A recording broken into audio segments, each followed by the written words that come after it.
Welcome to the deep dive, where we take those common annoyances you just kind of put up with and show you the surprising science hiding underneath. Exactly. And today, we are tackling a big one, a winter universal. It's that moment of, immediate sharp shooting pain when you step outside on a freezing cold morning. Oh, absolutely. You take that first breath, the cold air hits, and just zing. It feels like an electric shock right in your teeth. It's one of the most common complaints dentists hear, especially in the winter month, but people just dismiss it. They say, oh, I have sensitive teeth. Right. Our mission today is to move past that. We're going to give you a true deep dive into the physics and the biology of why this happens, and this is the important part, the 4 practical steps you can take today to stop just enduring it. So let's get the technical definition out of the way first. What is this phenomenon officially called? When cold weather is the main trigger, we are talking about dentin hypersensitivity. Dentin hypersensitivity. Okay. And that word, hypersensitivity, it really just means an exaggerated response. While sugar and acid can trigger it, cold air is the most direct, the most immediate trigger for that specific intense pain. All right, let's jump right into section 1 then. The anatomy of the Zing. Because before we even get to the main event, this idea of fluid movement, we need to talk about the solid structure. What is actually happening to the tooth itself? We have to start with some basic material science. It's a concept called thermal contraction. Okay. Think about your tooth. It's not one solid thing. The outer layer is that super hard, dense enamel. But underneath that, there's a slightly softer, more porous layer called dentin. They're just different materials. So when freezing air hits the tooth, what's happening structurally? Well, when things get cold, they contract, they shrink. That's just physics. But here's the problem. The hard enamel on the outside contracts slightly faster than the softer dentin underneath it. Wait, hold on. Are you telling me my teeth are actually shrinking when I step outside? They are, yes, just on a microscopic level. Not enough for you to see, obviously, but enough to matter. Wow. That difference in the rate of contraction, it creates this tiny microscopic stress within the tooth structure. A complaint, really. And the nerves inside the tooth pick up on that stress and register it as a kind of baseline pain. That's fascinating. It's like, Right. it's structural stress, Yeah. but that contraction, it doesn't really seem to account for that immediate, powerful shock, that electrical nested eye. You're exactly right. The contraction creates the stress, but the electrical shock sensation that comes from the main event, the key aha moment for everyone listening, it's called the hydrodynamic theory. Okay, let's unpack this. Here's where it gets really interesting, because this is all about fluid. So tell us what we need to know about that dentin layer. Right. So if you could zoom way, way in on the dentin, that layer under the enamel, you'd see it's not solid at all. It's incredibly porous. It's like a honeycomb of thousands of microscopic tunnels. Tunnels? Tiny little passageways. They're called dentinal tubules. And where do these tunnels lead? They run from the outer surface all the way deep inside to the center of the tooth, where the pulp and the nerve live. And this is crucial. These thousands of tubules are filled with fluid. Ah, okay, I see where this is going. Now enter the cold air.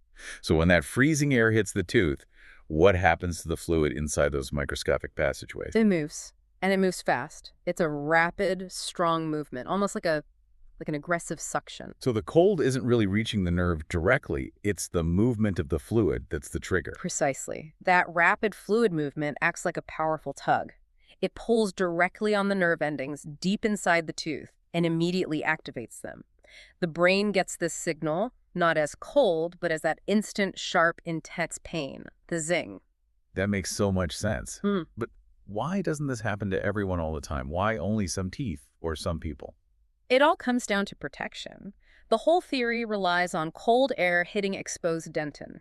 If you have a perfectly healthy, thick layer of enamel covering your tooth, the cold just can't get in deep enough to cause that fluid to move. So who is most vulnerable then? Who has this exposed dentin? 2 main groups. First, people with structural wear. So if you've worn down your enamel from, say, grinding your teeth. Bruxism. Right, bruxism. Or from acid erosion from diet or reflux. That protective shell is just thinner, and the dentin is much closer to the surface. And the second one? This is the big one, especially as we get older. Gum recession. When the gums pull away from the tooth, they expose the root, and the root doesn't have that hard enamel layer. So it's completely vulnerable. It is. The tubules on the root are basically wide open to the elements. The analogy I saw that really made this stick for me was, it's like leaving the front door of your house wide open in a blizzard. That's perfect. You're letting the cold right into the internal plumbing, and it just causes chaos. Okay, that is a crystal clear picture of the problem. Yeah. So now that we know why it's happening, let's pivot. Let's get into the winter survival guide. 4 practical fixes. Right, from theory to application. The first fix is simple. It's portable. It's the scarf trick. I love this because you already have the tool. So how does this actually work? Well, when you're walking outside, you're breathing in that harsh, frigid air. By wrapping a scarf, even loosely over your mouth and nose, you create this little insulated microclimate. A warm air pocket, Exactly. You're breathing recycled air that's much warmer and more humid. You're just taking the edge off that extreme temperature change. which stops the fluid from moving so violently. I am so guilty of just walking outside and mouth breathing, especially if I'm rushing. And that's exactly why you're zinging yourself, which leads right into our second fix, which is all about how you breathe. Okay, using our body's own equipment here. It is. Just remember this. Your nose is a natural air heater. It's an incredibly efficient one. Right, which you only appreciate when you have a cold. Totally. Inside your nose, you have these structures called turbinates. Their job is to warm and humidify the air before it gets to your lungs, and crucially, before it passes over your teeth. So mouth breathing is a total bypass of that system. A complete bypass. You're just shooting ice-cold, dry air directly onto that sensitive dentin. So the immediate rule is in through the nose, out through the mouth. Use your built-in heater. Make it a habit this winter. It makes a huge difference. Okay, that's managing the air. Fix number 3 takes a trip to the pharmacy, but it's proactive. This is about changing your toothpaste, at least for the winter. You want to look for a desensitizing toothpaste, specifically one that contains potassium nitrate. Now, why that ingredient? I mean, how does it actually work? Does it just plug the holes? It is a bit of that, yes.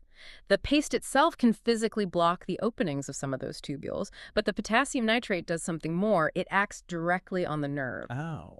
It's a nerve calming agent.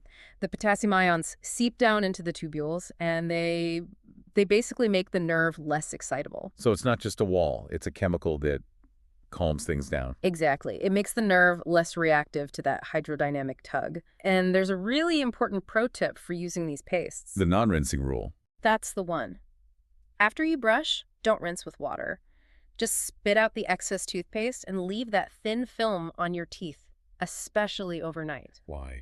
It gives the potassium nitrate time to sit there and work, to actually diffuse into the tubules and calm the nerve down. If you rinse, you just wash all the active ingredients away. That is fantastic advice. Okay, our final fix deals with coming back inside.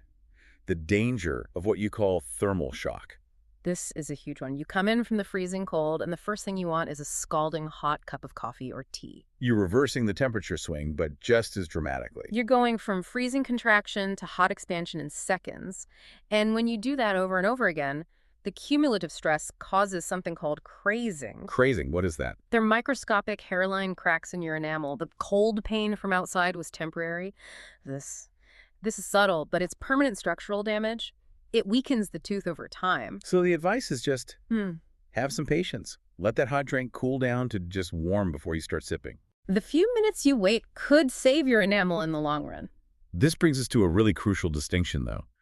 How do we know if what we're feeling is just this normal, manageable sensitivity, or if it's a sign of a serious problem? This is critical. The distinction is everything. So normal cold sensitivity is always sharp, it's quick, and it is transient. Meaning it goes away fast. It disappears almost immediately. Within seconds of the cold being gone, the pain is gone. That's just the fluid moving and settling down. Okay, so that's what all our tips are for. Exactly. But the serious warning sign is when the pain has a different quality.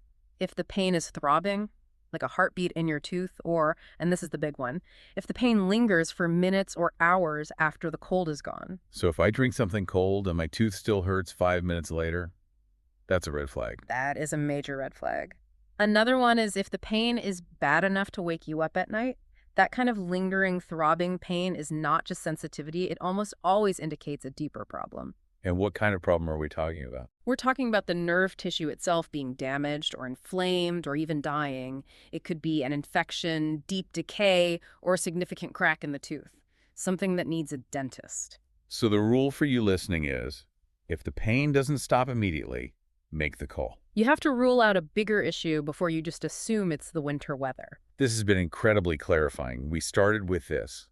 this nagging winter problem, Hmm. and broke it down into fluid dynamics and structural physics. And the main takeaway for now is that the winter design is mostly about exposed dentin and rapid fluid movement. It's a physical reaction, not necessarily a sign that you have a new cavity. Right.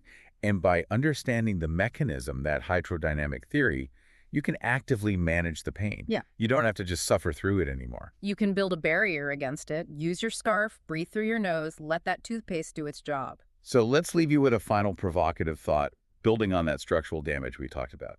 The acute cold pain, the onulizing, is temporary. It hurts, but it passes.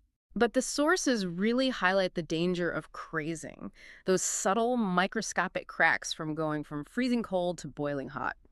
Think about how many times a day, just in one winter, you unknowingly subject your teeth to those massive temperature extremes.